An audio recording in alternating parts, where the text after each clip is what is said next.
Assalamualaikum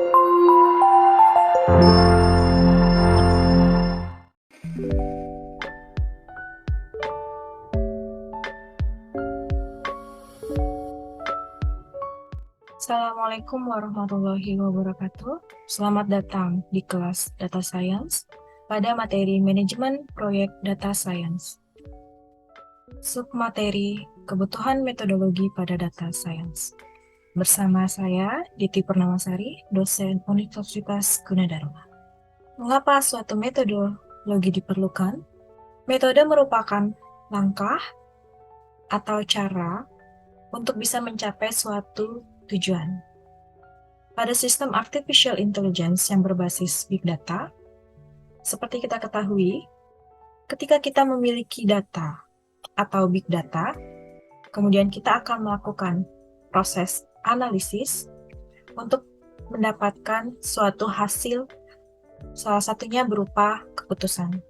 Tahap data diproses menjadi informasi, kemudian dilanjutkan dengan informasi diproses menjadi suatu bentuk pengetahuan.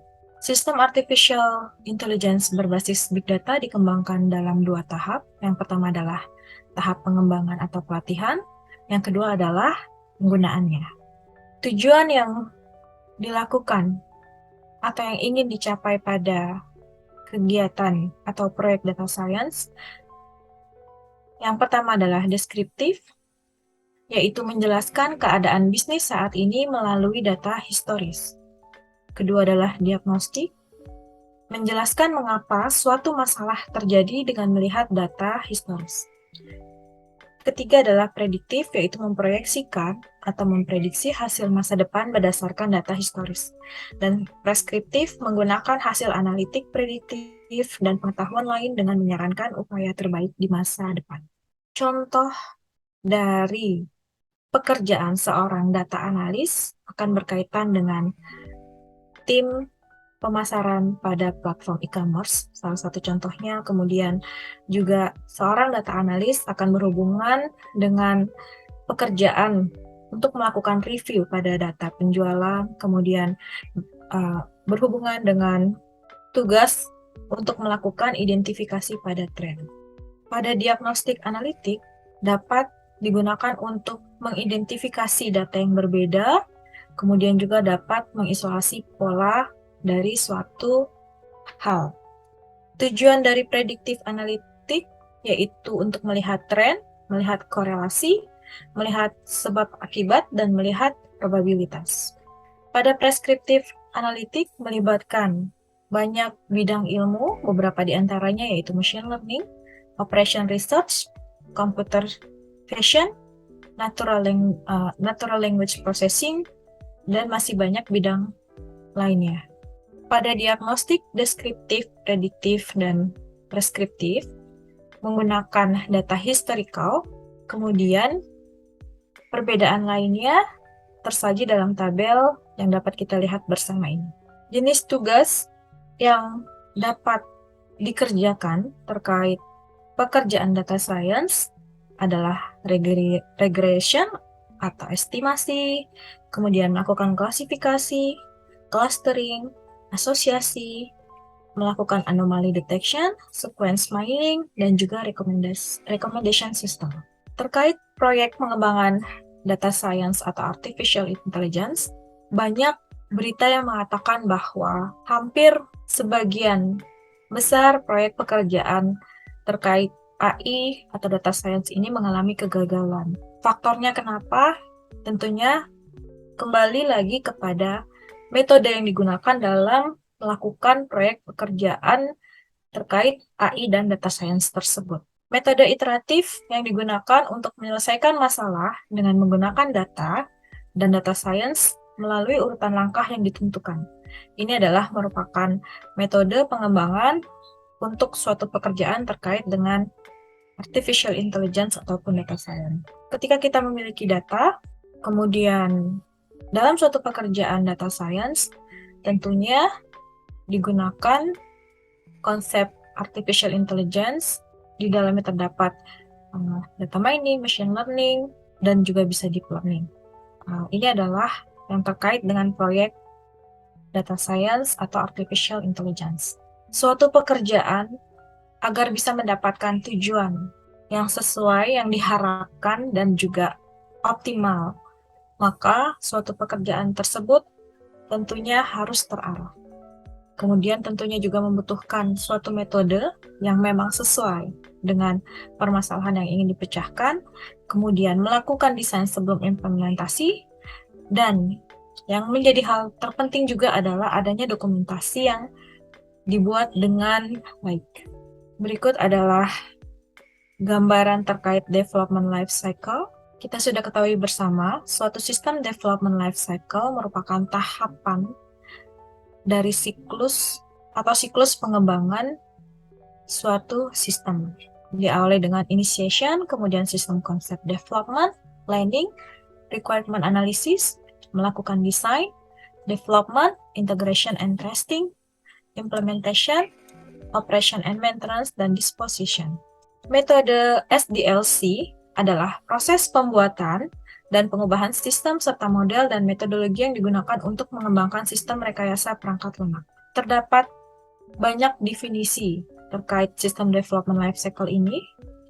Satu di antaranya dikatakan bahwa SDLC merupakan proses logika yang digunakan oleh seorang analis sistem untuk mengembangkan sebuah sistem informasi yang melibatkan requirement, validation, training, dan juga pemilik sistem. Kemudian dapat juga dikatakan bahwa SDLC merupakan proses yang memproduksi sebuah software dengan kualitas setinggi-tingginya, tetapi dengan biaya yang serendah-rendahnya. Berikut ini adalah beberapa jenis metode SDLC yang dapat digunakan. Yang pertama adalah waterfall atau air terjun. Metode waterfall ini adalah metode kerja yang menekankan pada fase-fase yang berurutan dan sistematik.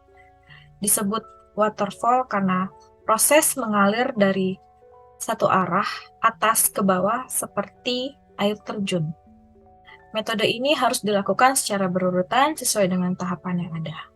Tentunya di setiap metode memiliki keterbatasan dan juga kelebihannya. Pemilihan metode menjadi satu pekerjaan yang memang harus difikirkan terlebih dahulu, karena metode ini juga yang nanti akan menentukan suatu tujuan pengembangan tersebut akan tercapai. Metode kedua dari pengembangan sistem adalah Rapid Application Development atau yang bisa disingkat dengan RAD. Metode ini menggunakan pendekatan iteratif dan incremental dan menekankan pada tenggat waktu dan efisiensi biaya yang sesuai dengan kebutuhan. Kemudian metode berikutnya adalah Agile. Agile merupakan model pengembangan jangka pendek yang memerlukan adaptasi cepat dan pengembangan terhadap perubahan dalam bentuk apapun. Selain yang sudah kita sebutkan, terdapat metode lainnya yaitu ada prototyping, ada spiral, yang bisa Anda pilih juga sebagai salah satu metode yang bisa digunakan dalam pengembangan sistem. Mengapa harus ada standar proses? Proses data mining harus handal dan dapat diulang oleh orang dengan latar belakang data mining yang sedikit. Kemudian juga, mengapa harus ada standar proses? Karena framework untuk merekam pengalaman yang memungkinkan proyek tersebut dapat diulang. Juga sebagai alat bantu untuk perencanaan proyek dan manajemen, bagi pengembang baru akan menjadi dokumentasi dan tentunya akan membantu pengembang baru dalam melakukan pengembangan dari sistem tersebut.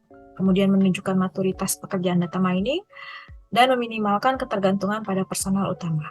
Beberapa metode terkait pekerjaan atau kegiatan data science artificial intelligence. Yang pertama ada dari SAS Institute, kemudian terdapat juga konsep knowledge discovery, data mining, diawali dengan kita memiliki data, kemudian kita membutuhkan tahapan untuk kita bisa menemukan suatu pengetahuan dari data yang kita miliki. Tahapan tersebut ada selection, pre-processing, transformation, kemudian ada proses data mining. Setelah itu dilakukan evaluasi. Kemudian terdapat juga metode yang dikembangkan oleh IBM, disebut sebagai IBM Data Science Methodology, lalu Microsoft Team Data Science Process. Begitu pula terdapat metode yang dikembangkan oleh Domino Data Lab yang disebut dengan Domino Data Lab Methodology.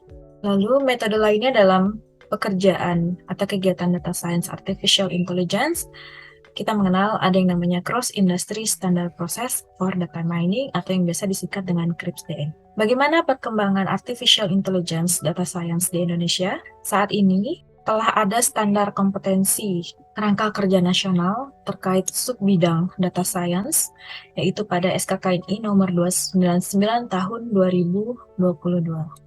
Tentunya berbekal pada SKKNI ini, seorang Associate Data Science ataupun juga data scientist menunjukkan kompetensi pada bidang data science. Sekian penyampaian materi untuk sub materi kebutuhan metodologi pada data science. Selamat mengikuti kelas data science. Terima kasih.